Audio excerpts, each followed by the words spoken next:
হেনকালে বিনা করি আসিবনি বর নারায়ণের সাক্ষাতে কইলা বিস্তর। তারপর গুড মর্নিং সবাইকে। সকাল সকাল আবারও একটা নতুন ব্লগ তোমাদের সাথে শেয়ার করছি।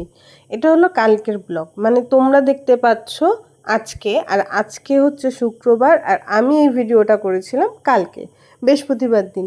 বৃহস্পতিবার দিন আমাদের ঠাকুর পুজো, আমাদের বলে নয়, যে কোনো বাড়িরই বৃহস্পতিবার দিন ঠাকুর পুজো দেওয়ার জন্য অনেকই একটু চাপ থাকে, কারণ বৃহস্পতিবার দিন ঠাকুরের সব কাপড় চেঞ্জ করা, ঠাকুরের প্রদীপ সব বাসন বের করে মাজার, সব একটু কাজটা, ঠাকুরের কাজটা একটু বেশিই থাকে বলতে পারো। সেই সূত্রে আমাদেরও ঠাকুরের কাজ একটু বেশি থাকে।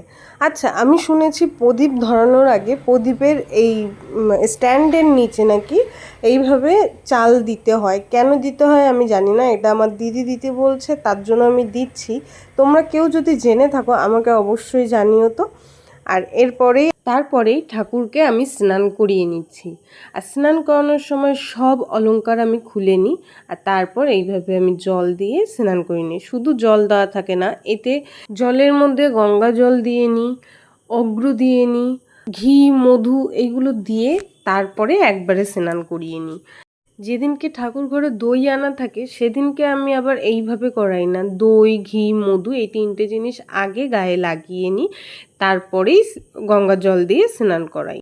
আর তোমরা যে জামাগুলো দেখতে পাচ্ছ আমার রাধাকৃষ্ণ ঠাকুরের, সব কটা জামা কিন্তু আমার নিজের হাতে বানানো। আমার এত ভালো লাগে, যে কোনো অনুষ্ঠান হোক ছোটোখাটো, তখনই আমরা কাপড় কিনে নিয়ে এসে আমি বানাই।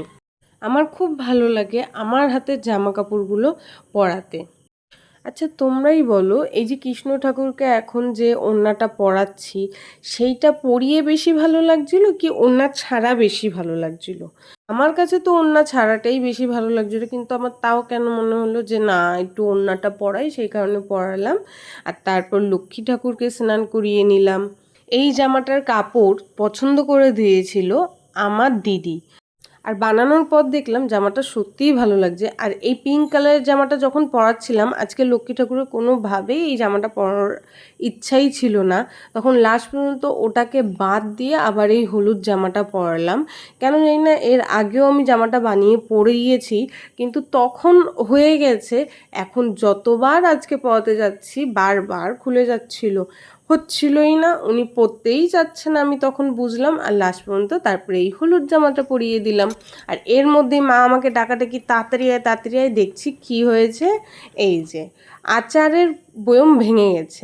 মা এত কষ্ট করে টাইম বের করে আচারগুলো বানায়, আর যখন এরকমভাবে বয়মগুলো ভেঙে যায় এতটা খারাপ লাগে। শুধু বয়ম ভাঙাটা ব্যাপার না, তারপর কতগুলো তেল পড়ে গেছে, আম তেল বানিয়েছিল, সেটা আরও বেশি খারাপ লেগেছে। আর তারপরেই আমি এসে আবার শিব ঠাকুরকে, সব ঠাকুরকে স্নান করালাম। করিয়ে এই দেখো আজকে গাছে অনেক অনেক ফুল ফুটেছিল, আর ফুল বেশি ফুটলে তখন কিন্তু ঠাকুরকে সাজাতে খুবই ভালো লাগে। আর ঠাকুরকে ভোগ দিলাম আম দিয়ে। মানিসি নির্মল আকাশ, ধীরে ধীরে বইতেছে মলয় বাতাস, লক্ষ্মী দেবী আমি করি বসে নারায়ণ করেছেন নানা কত সুখে আলোকন। তারপরেই আমি পাঁচালি পড়ে নিলাম। আবার তোমাদের সাথে দেখা হবে নতুন কোনো ব্লগে।